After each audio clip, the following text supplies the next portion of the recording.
Good day, everyone. Welcome to our Week 3 Mathematics lesson. And as you can see, given below are our most essential learning competencies for this week. First, we have gives the translation of real-life verbal expressions and equations into letters or symbols and vice versa. 2. Defines a variable in an algebraic expression and equation. So these are the topics that we are going to elaborate for this week lesson. If you are ready, then let us now begin. At first, let us have the definition of terms. Ito yung mga terms na importante sa ating topic this week. First, we have this numerical expression. Second, variable. Third, constant. And last, mathematical phrase.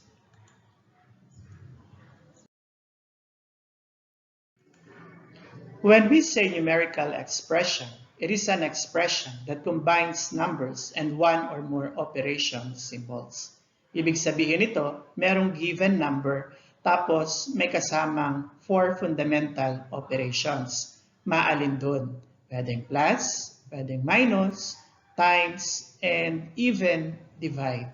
Basta merong number at merong operational symbols na kung saan ay kabilang. A variable is any letter or symbol that represents a number. Ito naman yung letter na ginagamit. So, sa alphabet, meron tayong letter A hanggang Z or Z. So, pwede gamitin ang lahat ng letters ng yon. At syempre pa, even X, pwede rin gamitin as variable. Kaya naman, it is advised na huwag natin gamitin ang X para mag-represent ng symbol for multiplication. Ano na lang ang gagamitin natin? Mamaya, malalaman natin. A constant has a fixed value that does not change. Ito naman, yung given number na kung saan walang letter involved, walang operational symbol involved. So, ibig sabihin, number lang siya. Kung number, pwedeng positive, pwede rin namang negative. Mathematical phrase consists of letters and operational symbols. It is also called expressions. Kapag naman merong letter, merong variable involved, plus number and operational symbol or symbols, ito yung tinatawag nating mathematical phrase or the so-called algebraic expressions.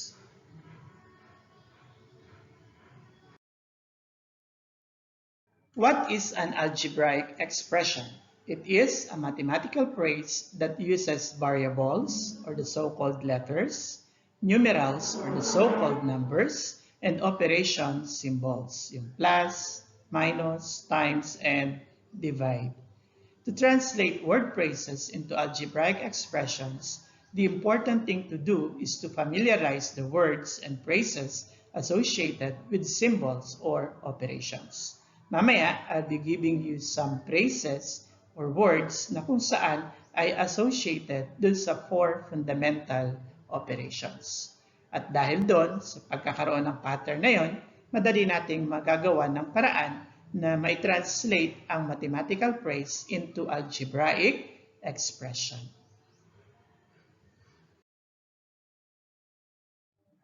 Okay, as what I have promised, eto ngayon yung mga words or phrases na kung saan ay associated dun sa four fundamental operations na plus, minus, times, and divide.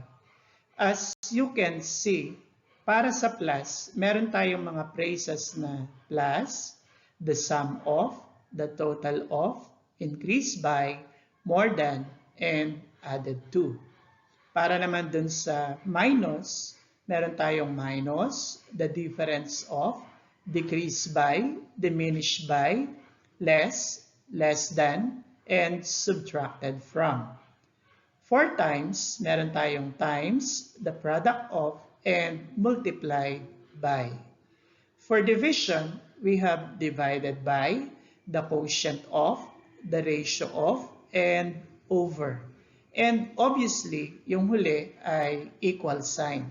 Pero pwede siyang basahin as is equal to, is the same as, or simply equals. Now, paano natin gagamitin itong iba't ibang phrases na ito? Yun ang ating iisa-isahin. For addition, sabi natin kanina, ang phrases na gagamitin ay plus, the sum of, the total of, increase by, more than, and added to. So let us have a sample. If for example, ang gagamitin nating variable or letter ay m. Okay? And since operation involved is addition, so plus, and then this number, for example, is 5. So to read this algebraic expression, actually m plus 5 here is an example of the what you called algebraic expression. Ngayon, paano natin babasahin itong algebraic expression na m plus 5? Obviously, pwede natin siyang basahin as m and then gamit yung phrase na plus, okay? And then copy the number 5. So pag binasa natin, it is m plus 5. Another, instead na plus, gamitin naman natin yung phrase na the sum of. Paano natin i-apply dun sa algebraic expression na m plus 5? So isulat natin okay, the sum of, okay, we have the letters m and then yung number na 5. So pag binasa natin, it is the sum of m and 5. Pag sinulat natin algebraically, eto siya, yung m plus 5. Okay? Next, we have this phrase, the total of. Similar to the sum of, right? The, okay, total, sorry. So, pahiin natin. Okay, so we have the total, okay, the total of what?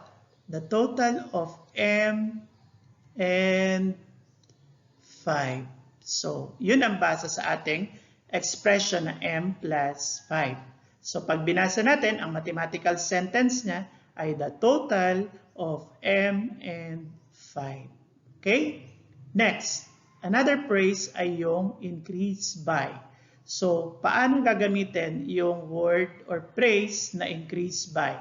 So, copy the letter M. And then write the phrase or word increase. Okay? So, increase. And then by what? By 5. So, pag binasa natin, it is M increase by 5. Okay? So, klaro? Now, another phrase or word ay yung more than na sinasabi. Now, take note of this. Kapag itong more than at itong added to ang gagamitin, medyo pabaliktad ang sulat. Paano bang ibig sabihin ng pabaliktad na yon? So, kung sabi natin, eto, m plus 5, pag binasa natin ito using this phrase more than, papaano? Ang una nyo munang isusulat ay 5. Okay? Tapos yung phrase na more than. Okay? Tapos, after this phrase more than, saka mo palang ilalagay yung variable o yung letter na m. So, pag binasa mo tong m plus 5, gamit ang phrase na more than, it is 5 more than m. Okay? And same to more than, kapag ginamit itong added to, ganun din ang mangyayari. So, kapag isinulat natin or babasahin natin yung m plus 5 using the phrase added to, it is 5, tapos added, okay, added to what? Added to m. So, this is it. Ano? So, basahin nga uli natin ang given algebraic expression, okay? Ang given algebraic expression is m plus 5.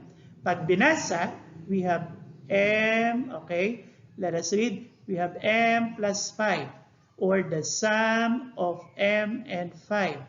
The total of m and 5. M increased by 5. 5 more than m and 5 added to m. So, iba't ibang basa, iba't ibang paraan ng pagbasa, pero kapag isinulat ay iisa, m plus 5. Parang tayo, parang tao, iba't iba ang tawag sa atin ng ating mga kakilala. Pwedeng apelyido, pwedeng buong pangalan, pwede rin namang bansag sa atin, o kung ano paman. Pero ang tinatawag, iisang tao lamang. So, ganun din dito. Iisa ang nare-represent na algebraic expression, m plus 5, pero ang daming way kung paano siya babasahin. So, gets natin? Ayos? Ayos. Okay, so this time, nandito naman tayo sa subtraction operation. Okay? Now, meron tayong mga words or phrases na minus, the difference of, decrease by, diminish by, less, less than, subtracted from. So, let's say ang gagamitin naman ng Latin letter ngayon ay sabihin natin ano bang gusto natin. A, for example, A. Okay? And then, minus, for instance, 1 na lang. So, meron tayo ngayon nakasulat na A minus 1. Again, this A minus 1 is our algebraic expression. Kung saan, itong A, since siya yung letter, ito yung tinatawag nating variable. At dahil meron tayong minus 1, okay, ito, kapag i-consider natin minus 1, pwede siya negative 1. Yan naman yung tinatawag nating constant term. Okay? Now, balik tayo dun sa pagta-translate ng algebraic expression into a mathematical phrase. So, paano natin gagamitin yung iba't ibang phrases na nasa taas? Una, gamitin natin yung minus. So, sulat natin A, tapos yung phrase or word na minus. Okay. So, lagay natin minus, tapos yung given number 1. So, pag binasa, A minus 1. Okay? Next.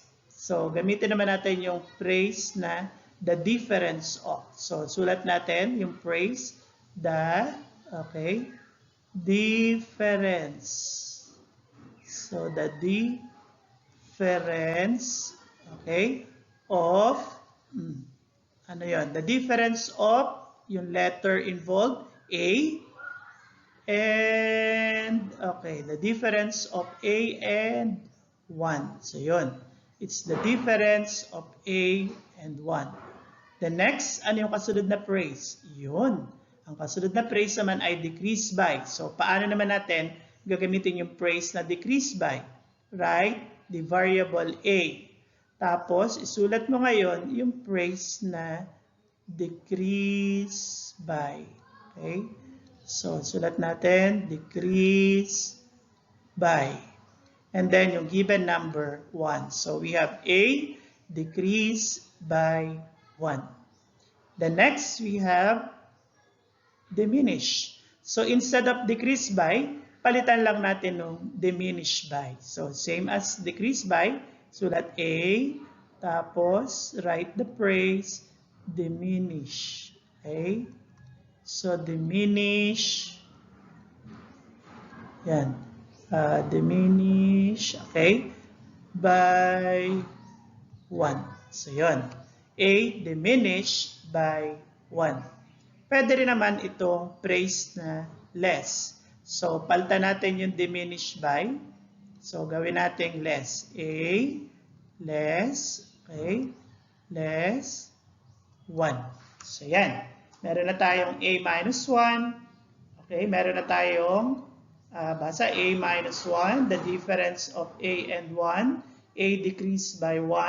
A diminished by 1. And A less 1. Ano na lang ang natitira natin? Yung less than and subtracted from. So, katulad nung kanina, yung more than and added to, pabaliktad din ang mangyayaring sulat kapag itong less than at subtracted from ang ginamit. So, papaano yon? Una muna, 1. Okay? Tapos, saka mo isulat yung word or phrase na less than. Okay? So, 1 less than. Tapos, yung given variable na a. So, kapag binasa mo itong algebraic expression, pag binasa natin itong algebraic expression na a minus 1, pwede siyang basahin as 1 less than a. Okay?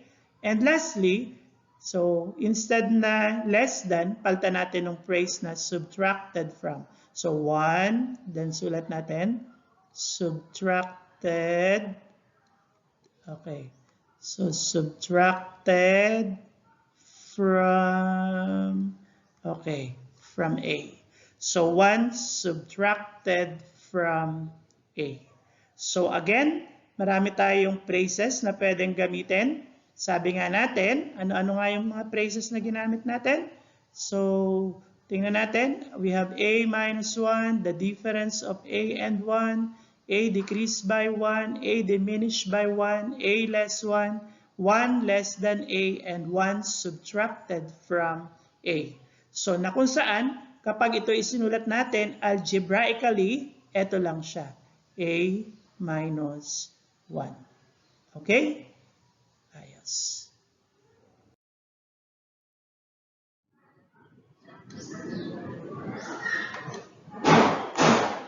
Okay. This time, multiplication. If you notice, meron pa rin ako ditong x na nakalagay as symbol for multiplication. So, sabi natin kanina, x can be used as a variable. So, hindi na natin gagamitin dito yung x for multiplication symbol. Ang gamitin na lang natin itong solid dot o di kaya itong parenthesis. Okay? So, gamitin natin yung x as variable. So, since multiplication, palaging unang inilalagay doon kapag may number involved ay number. Tapos, saka natin isusunod yung letter, for example. Okay? So, if you notice, gumamit ako ng parentheses. Okay? So, we have 5 with the open and close parentheses. Okay? Or parentheses. So, same with x. Tama? So, 5 times x ang ibig sabihin yan. Kapag isinulat natin using the phrase times, ay di isulat mo lang 5, okay, times, okay, 5 times, tapos yung given variable o letter na x. So, 5 times x. Okay? Next word or phrase na ginamit sa multiplication ay the product of. So, gamitin natin the, okay, the product. Yan, the product. Isa lang natin. The product of what? 5 and x. Okay, so the product of 5 and x. And then, yung last phrase na pwedeng gamitin sa multiplication ay multiplied by. Kaya 5 tapos multiplied. Yan. 5 multiplied, okay, by x. So, again, yung x ay hindi na natin. Okay? So, again, yung x hindi na natin ginamit as symbol for multiplication. Ginamit natin itong x as a variable.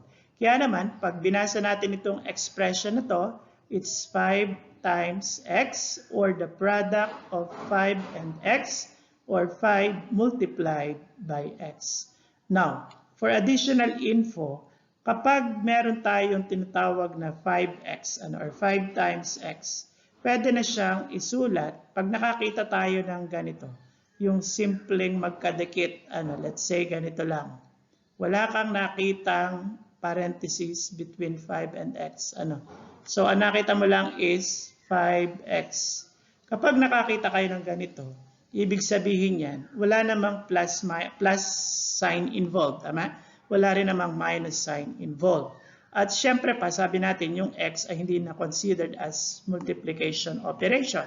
So kapag nakakita tayo ng 5x, ibig sabihin yan, it is 5 times x, or it is the product of 5 and x, or it is 5 multiplied by x. Bakit? Kasi pagka tinanong tayo 5 times x, the answer is 5x. Okay? So kapag naman tayo nakakita, for example, nakakita kayo ng A at B na magkadikit. So, pwede siyang A times B, or the product of A and B, o kaya A multiplied by B. Kasi kapag tinanong kayo, what is the product of A and B, or what is the A times B? The answer is A, B. So, walang plus involved sa pagitan ng A and B. Wala ring minus sign involved sa pagitan ng A and B. Wala rin namang division sign involved sa pagitan ng A and B. Kasi ito, ang tinutukoy ditong operation between A and B is multiplication. So, klaro sa atin pag nakakita tayo ng AB, ibig sabihin A times B, or the product of A and B, or A multiplied by B. Pag nakakita tayo ng 5x, it is 5 times x, or the product of 5 and x, or 5 multiplied by x. So, this is it.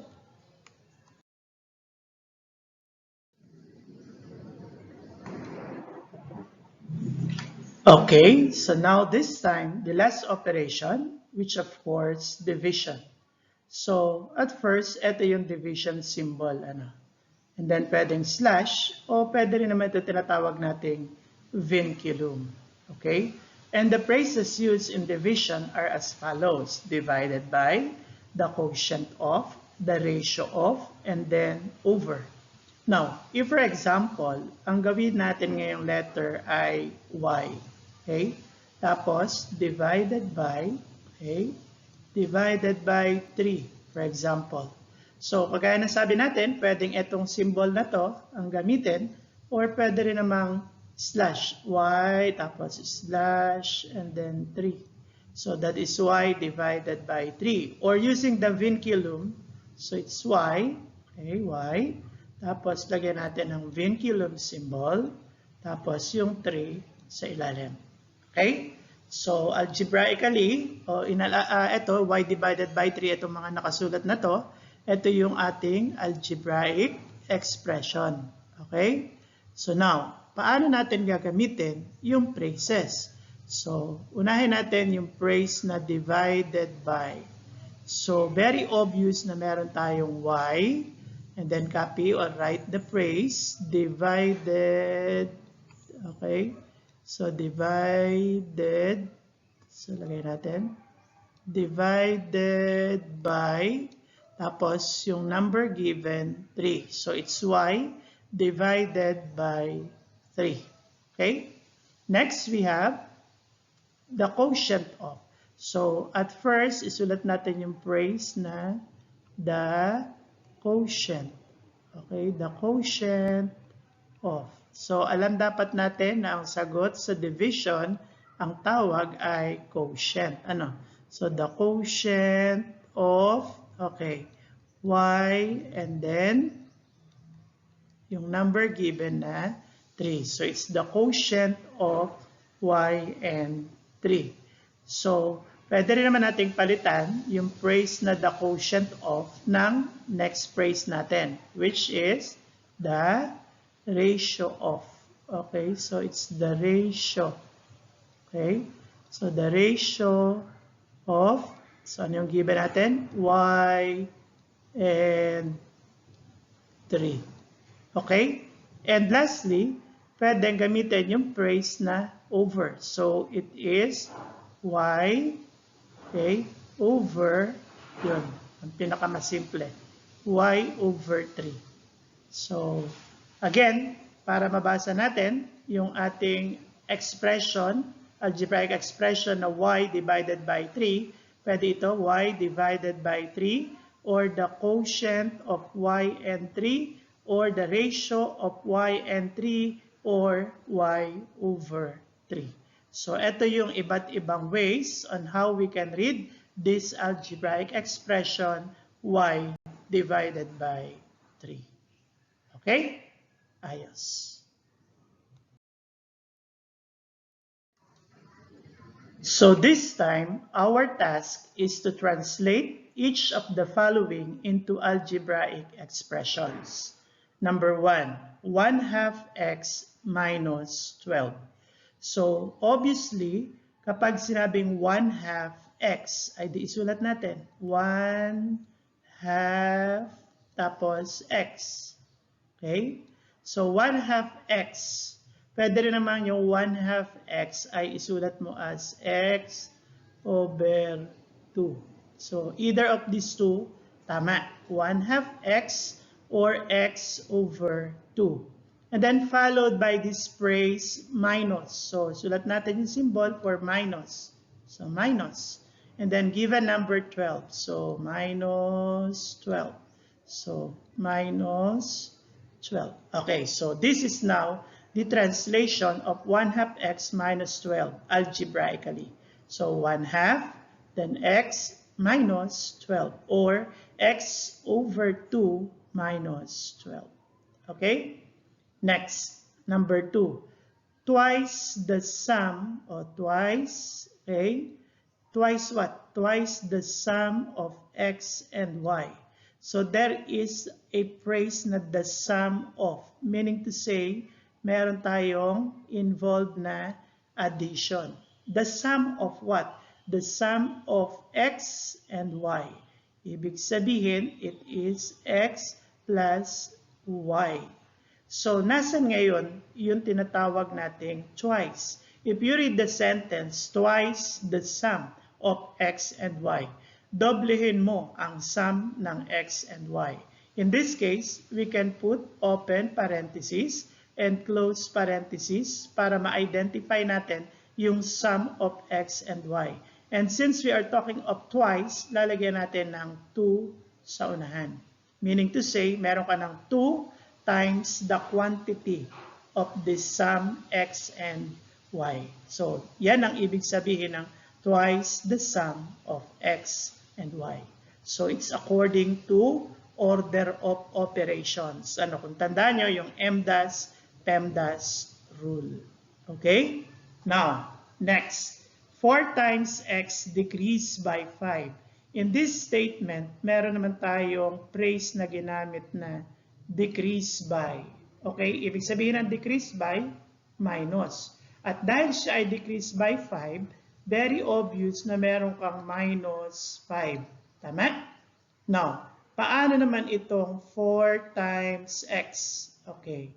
So, it's 4 times x. Sabi natin kanina, if it is 4 times x and following the order of operations, magkakaroon ka lang ng 4 and then times x, or simply 4x. So, if you read the sentence, 4 times x, which is 4x, then decrease by 5. So, it is 4x minus 5. Okay? Next, x diminished by thrice y. So, there's a phrase na ginamit. Ito. So, yung diminish by. So, pag sinabing diminish by, ano naman itong diminish by na ito? So, syempre pa, ito ay may kinalaman sa subtraction. Okay? Sabi dito, x diminished by. So, x diminished by, ano ibig sabihin naman ito? Thrice y. So, pag sinabing thrice y, it is 3 times y, or 3y. Therefore, our answer is x minus 3y. Okay? Next, last number, number 5, the sum of. So, you are talking of the sum. Kaya meron kang plus. Sum of what? Sabi dito ay thrice x. Ano ang ibig sabihin ng thrice x? Pag sinabing thrice x, it is 3 times x, or 3x, then plus, yung the other one, y. So, we have here y. So, the answer in number 5 is 3x plus y. Gets ninyo? Ayos.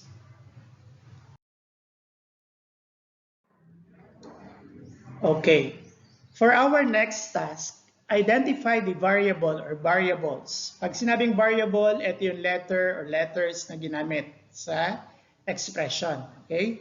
And the constant term. So sabi natin, when we speak of a constant term, ito yung sinasabi nating constant na kung saan number na walang kasamang letter. Pwedeng positive, pwede rin namang negative.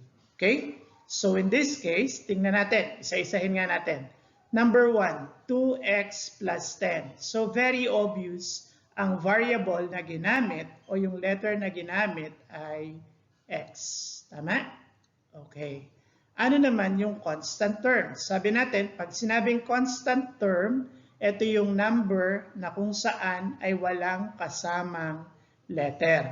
So in this case, ang number na walang kasamang letter ay itong plus 10. O yun sinasabi nating positive 10. Okay? Kaya ang constant dito ay positive 10. So again, tingnan natin. Given algebraic expressions, 2x plus 10. Ang variable na ginamit ay x. Ang constant na ginamit ay 10. Question. Ano po itong 2 bago mag-x? Itong 2, itong 2 na to, bago mag-x, ang tawag dyan ay numerical coefficient of x. Again, numerical coefficient of x. Okay? So, yun yung 2 dito. Now, 2x plus 10 has 2 terms. Paano naman naging 2 terms? Pag sinabing terms, yung terms ay separated either ng plus or minus sign. In this case, yung 2x and 10 ay separated ng plus sign na ito. Tama? Separated siya ng plus sign na ito. So kapag binilang natin ang number of terms, ibig sabihin meron tayong isa, tapos ito, dalawa. Kaya siya ay merong 2 terms. Okay? So ulitin natin. Ilang terms meron ang 2x plus 10? Isa, dalawa. Ano ang variable na ginamit? X. Ano ang constant term na ibinigay? Positive 10. Gets natin? Ano ang tawag sa 2? Numerical coefficient of x. Okay? Next expression. Y minus 6. Ano ang variable or letter na ginamit? Obviously, ang ginamit na letter, okay? Ang ginamit, tanggalin natin. Okay, ang ginamit nating letter dito sa pangalawang expression ay y. Okay. Ano naman ang constant na ginamit? So yun, meron tayong minus 6. So ibig sabihin, ang constant term natin dito is negative 6. Okay? So that is our answer dito sa pangalawang problem. Okay? Next, pangatlong problem, 3z plus 2. Ang variable or letter na ginamit ay z or z. Okay? So, ano ngayon ang constant term na ginamit? Ang constant term na ginamit natin ay positive 2 or simply 2. So, pag positive, pwede nang hindi lagyan ng plus sign sa unahan before the number. Pwede nang pag sinabing 2, understood, na yun ay positive 2. Now, balikan nga natin itong y minus 6. Sabi natin, ang variable ay y at ang constant term ay negative 6. Ano ngayon ang numerical coefficient ng y? Wala nakasulat. So, in this case, kapag walang nakasulat before the letter, automatic, wala namang minus sign involved before y. So, that is positive 1. Ibig sabihin, in this case, positive 1 or 1 is the numerical coefficient of y. Dito naman, sa 3z plus 2, ang numerical coefficient of z or z ay 3, positive 3. Okay? So, yun ang pagkakaiba-iba nila. Next, 4x minus 2y plus 5. So, ilang terms meron ang 4x minus 2y plus 5? Dahil sila ay separated ng minus sign, okay? Dahil separated sila ng minus sign, at saka nitong plus sign na ito, ilang terms meron kaya itong expression na ito? So, bilangin natin. 1, 4x, then 2 for negative 2y, and then 3 for positive 5. So, ibig sabihin, meron tayong 3 terms. Ano-ano yung variables na ginamit? Una, meron tayong x. At tapos, pangalawa, meron pa natin? Meron tayong y na ginamit. So, the variables used are what? X and y. Ano ngayon ang constant term natin? So, ang constant term natin in this case ay 5. Yun. Okay? Ayos? Ayos. Next, number 6. 6 times the quantity x plus 4. Well, in this case, dahil siya ay 6 times the quantity x plus 4, take note of this. Once there is a quantity, considered yon as a single term. Okay? Itong x plus 4 na to, hindi siya two terms. Dahil merong quantity involved, consider siya as a single term. Now, sa 6 at saka itong quantity na to or parenthesis, wala namang plus or minus sign involved. Ibig sabihin, ang lahat ng to, kapag binilang, ay meron ka lang isang term. Kaya, one term lang yan. Okay? Now, ano ang variable na ginamit? If you look at the given, obvious naman na ang ginamit na variable ay x. Tama? Okay? Now, ang problema, ano kaya ang constant term? Since meron tayong 6 dito, preceded, dito sa parenthesis na to, it is, I guess, na it is proper na i-distribute muna natin ito papasok dun sa loob, applying distributive property na tinatawag natin. So, anong ibig sabihin ng distributive property? I-multiply natin yung 6 sa x, so magkakaroon tayo ng 6x para mas clear sa atin. Tapos, yung 6 multiplied natin dun sa positive 4, magkakaroon tayo ng positive 24. So, 6 times the quantity x plus 4 is now equivalent to 6x plus 24. Still, ano ang variable na ginamit? X. Okay? Ano ang numerical coefficient ng x? 6.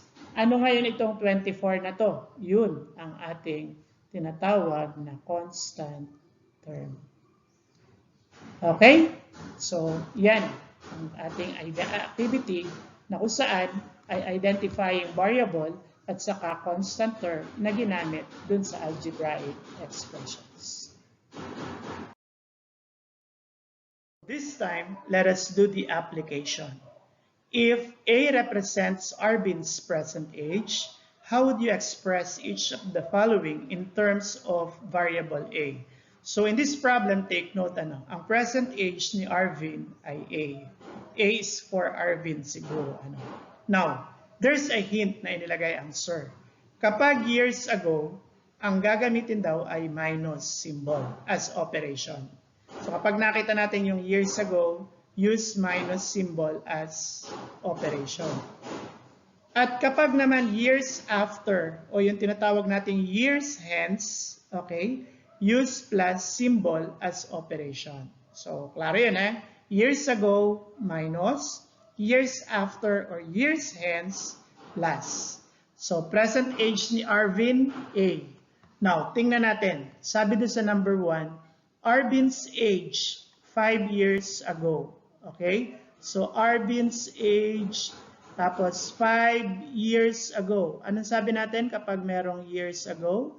Ang operation involved ay minus. Okay? At dahil 5 years ago, ibig sabihin nun minus 5. Okay? So, minus 5. At dahil ang age ni Arvin ay A, ang representation, so magiging siyang A minus 5. Bakit nagkaganito? Diba sabi natin, ang age ni Arvin presently ay A. Dahil 5 years ago, bawasan natin ng 5. Kaya A, present age, minus 5. Ayos? So, kunyari, halimbawa, ako ay 45 years old ngayon. 5 years ago, so minus 5, ang age ko 40. But in this case, ang present age ni Arvin ay A, which we do not know. Ibig kasi sabihin yan mga bata, ang variable or letter could represent a certain number na kung saan pwedeng hanapin if there's a given equation, o di kaya pwedeng ganito symbol ang gamitin or letter to represent number which you do not know. Okay? So, klaro na yon.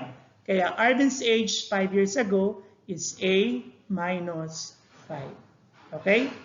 Next, number 2, thrice. Ano ang ibig sabihin ng thrice? Pag sinabing thrice, yun ay 3 times. So, ibig sabihin, thrice ay 3 times. Thrice Arvin's age. Ano nga ang age ni Arvin? Sabi doon, ang age ni Arvin ay A. Kaya thrice Arvin's age is simply 3A. Or if you want, ay di gumamit ka ng parenthesis. So, thrice Arvin's age. So, 3 times A. So, it is simply 3A. So, maalin? Pwede naman. O, kung gusto mo naman, ay di gamitin mo yung ating sinasabing solid dot. So, by the way, ang paglalagay ng solid dot sa gitna, ha? Hindi doon sa baba. Kasi pag itong solid dot na pababa, baka maging decimal point. So, hindi naman siya decimal point kasi siya ay indicator na ang operation ay multiplication. At hindi siya nagre-represent ng decimal. Kasi baka maging 3.A. Mali yun. Ayos? Okay. Next, number 3. His age after 4 years. So, meron tayo ditong phrase na after. So, sabi natin kanina, kapag after, ano ang sabi natin? Doon sa taas, pag after, yun. Ang sabi ay use plus. E di ibig sabihin, after 4 years, meron tayong plus 4. Kasi after 4 years. Tapos his age, ano nga yung age niya? Sabi natin, ang age ni Arvin ay A. That's why it is A plus 4. Okay? So next, 2/3 his present age. Yun, very obvious. Can we write 2/3? Siyempre, madali lang. 2/3 ay the 2/3. 2 out of 3 or 2 over 3. 2/3 what? 2/3 is present age. Sino itong his na tinutukoy? Si Arvin. Tapos ang age niya ay A. So 2/3 A. 2/3 his present age. Okay? Next, twice. Yun. Anong ibig sabihin ng twice? Pag sinabing twice, it is 2 times. 2 times what? His age after 3 years. Oh, meron ulit tayong term dito or phrase na after. Ibig sabihin, plus 3. Kasi after 3 years, ay di plus 3. His age is A. Tama? Since sabi dito, twice his age after 3 years. Doble ng kanyang edad after 3 years. So, we need to emphasize or put this symbol parenthesis. Para nang sa ganon, ito yung age of Arvin after 3 years na kung saan twice that age. So, this is our answer in problem number 5. So, again, muli, maraming salamat sa inyong pakikinig. Sana ay may natutunan kayo sa ating week 3 lesson para sa ating third quarter lesson. God bless!